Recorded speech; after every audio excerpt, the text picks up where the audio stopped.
La vidéo d'aujourd'hui, elle a au moins un mérite, c'est de vous rappeler que même si vous pouvez penser le contraire, assez souvent, eh bien tout n'est pas forcément édité en VF dans l'univers de DC Comics, d'ailleurs même de Marvel, hein, puisqu'il arrive que soit Panini, soit dans le cas présent Urban Comics, ne présente pas une histoire à sa publication, ou bien oublie d'aller repêcher des récits qui n'avaient pas été publiés jusque-là.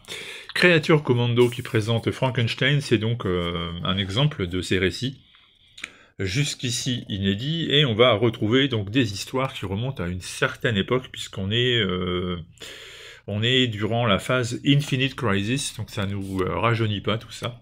Ça remonte à une vingtaine d'années en arrière, et on est avec au menu Grant Morrison et Jeff Lemire pour deux séries différentes, et au dessin Doug Mahnke et Alberto Ponticelli. Alors je vous explique rapidement. Grant Morrison, c'est un des scénaristes majeurs des comics de ces 30 dernières années, et il écrit une série qui s'appelle Seven Soldiers, en 4 parties, avec Mahnke donc au dessin. Vous le voyez, hein, son style se prête très bien finalement au grotesque de Frankenstein.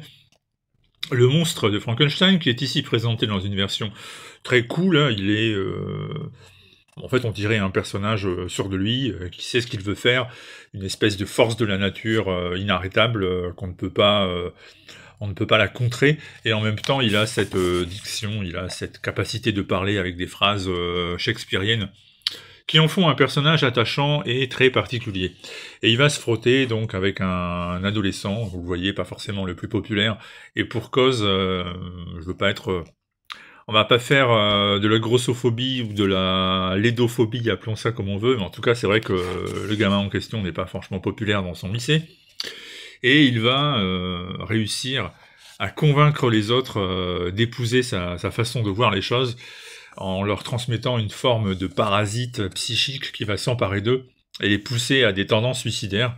Frankenstein va intervenir donc dans cette histoire, comme il va intervenir dans une histoire de contamination d'eau par des agents pathogènes qui manipulent la population.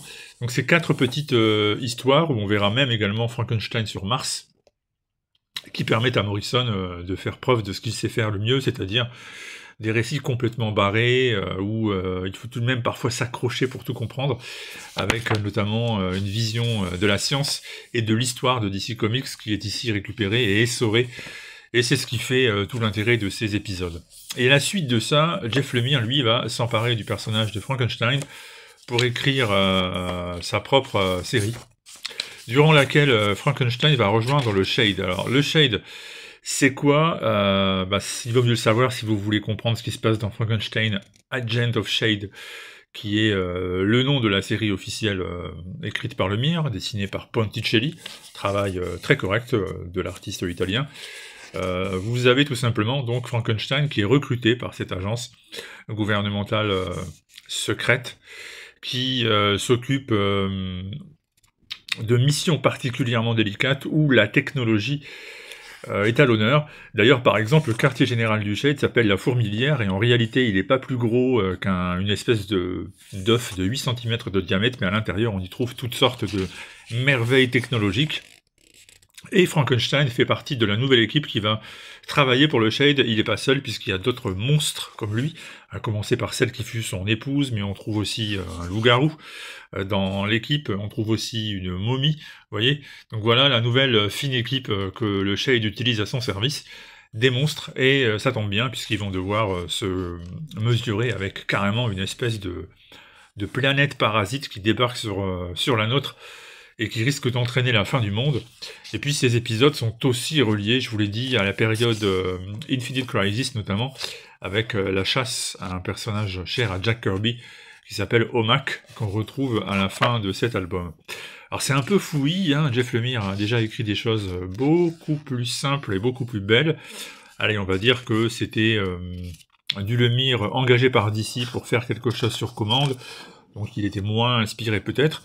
Néanmoins, ça se lit, hein. Je vais pas non plus vous dire que c'est pas mauvais, ce sont des histoires qui, sont plaisantes à lire, mais ça n'avait pas été publié, et puis quelque part, ce n'était pas totalement indispensable, soyons honnêtes. Alors, est-ce que ça valait la peine de les publier maintenant? Bah oui, la série d'animation Creature Commando, qui vient compléter l'univers narratif de James Gunn, est un bon prétexte. Bon, néanmoins, vous risquez d'être un peu paumé, hein, si vous n'êtes pas un vrai fan de l'univers d'ici et que vous êtes là un peu par hasard, ou pour lire de la BD super-héros, ça va peut-être vous sembler un peu hermétique. Voilà, je préfère vous prévenir à l'avance. Donc sachez-le, voilà, c'est pour si vous êtes fan de Lemire, fan de Morrison, fan de l'univers des monstres, c'est pour vous, sinon ça peut être un peu déconcertant. Ça s'appelle Créature Commando présente Frankenstein, vous avez le nom des auteurs, c'est le tome 1, un deuxième va suivre, et c'est disponible depuis quelques semaines chez Urban Comics.